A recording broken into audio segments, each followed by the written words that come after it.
Hi everyone, this is week 1 writing assignment or history before 1500.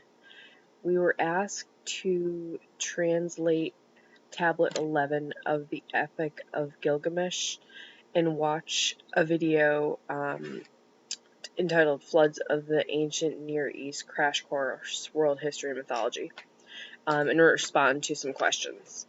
So the first one was, in the Epic of Gilgamesh, what caused the Great Flood, and what role did the deities play in the Great Flood?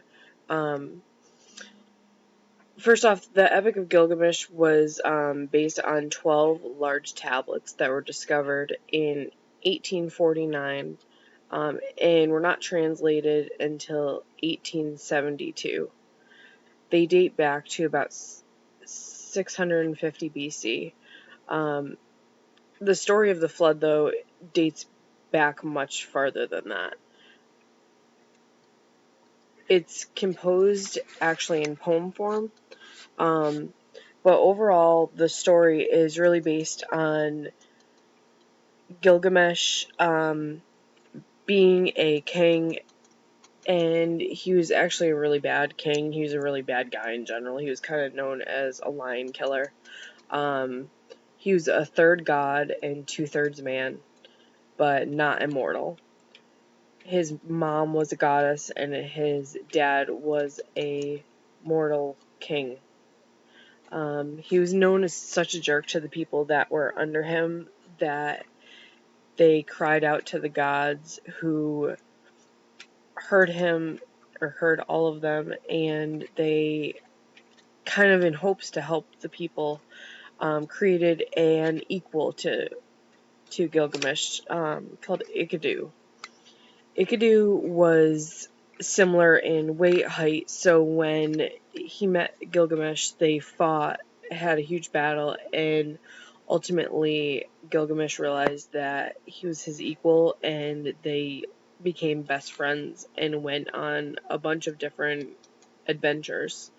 Ultimately, one that they talked about was going into the forest to meet a demon, ultimately, and kill him and take his head. On the way there through the forest, they meet Ishtar, who is one of the goddesses of love and war. She tries to seduce Gilgamesh, who turns her down.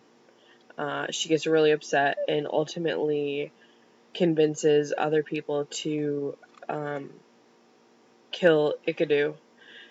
When Gilgamesh realizes that he, like Enkidu, is not immortal, and ultimately just the death of his best friend, he leaves to find Utnapishtim. I'm just gonna call him Ut. He had heard through the grapevine, Gilgamesh, that Ut had gotten immortality by the gods, and he wanted to learn kind of how he had that power. So he set out to find him. Ultimately, he did, and asked him kind of, what happened, how he was able to get that immortality.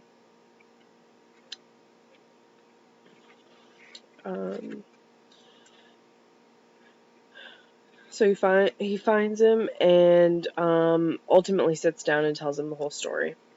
It tells him that the city that he lived in grew old, the gods were old, and ultimately it was just becoming more and more man there, and enough where the gods came down and said that there was too much of an uproar of the man, and it was becoming unbearable, and wanted mankind to be basically eradicated. One of the gods that was part of that city warned in a dream.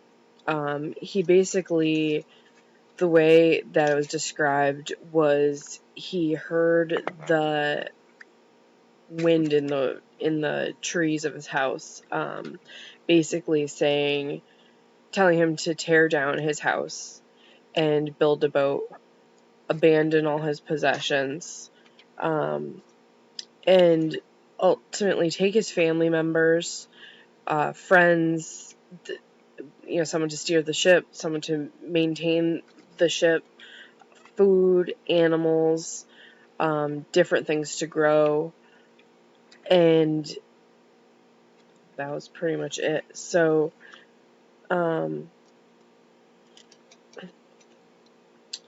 yeah, he tells them a story and then goes, the flood happens. They get pretty descriptive on, the flood and just how, 7 days, and on the 7th day they land on Mount. To kind of go over the different ways and the similarities between Noah's Ark and the Epic of Gilgamesh. I actually found an interesting website that had a very neat table on kind of a comparison side by side of Noah's Ark and the Epic of Gilgamesh. Some of the things that they compared were just the extent of the flood, that in both cases it was global. Who it was for. Noah's Ark was for all of mankind. Gilgamesh was one city and all of mankind. The names of the heroes, of course, in Genesis, it was Noah's Ark. In Gilgamesh, it was Utnapishtim. The names, too, for them I thought were kind of interesting. Noah means rest, which I think in Noah's Ark he was a little bit more laid back, and just kind of more for the people as opposed to himself, and obviously the animals. And Utnapishtim means finder of life.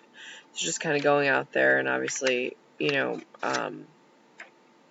bringing in a bunch of different things. They talked about what were they ordered to build a boat. In both cases, of course, yes. In Noah's Ark, it was directed from God. In Gilgamesh, it was in a dream. They both had family members that were allowed to go on board with them. Of course, Noah's Ark was mainly animals as well. And in Gilgamesh, there were a few other people besides their family that were allowed to go, and also animals. They had a lot of, they talked about a lot of different fruits, vegetables and rice and grains also on board. In Noah's Ark, of course, it was 40 days and 40 nights of rain and flooding. And in Gilgamesh, it was 6 days and nights. They both released 3 birds in each of the books. One, in Genesis, it was a raven and 3 doves. Raven and 2 doves. And in Gilgamesh, it was a dove, a swallow, and a raven.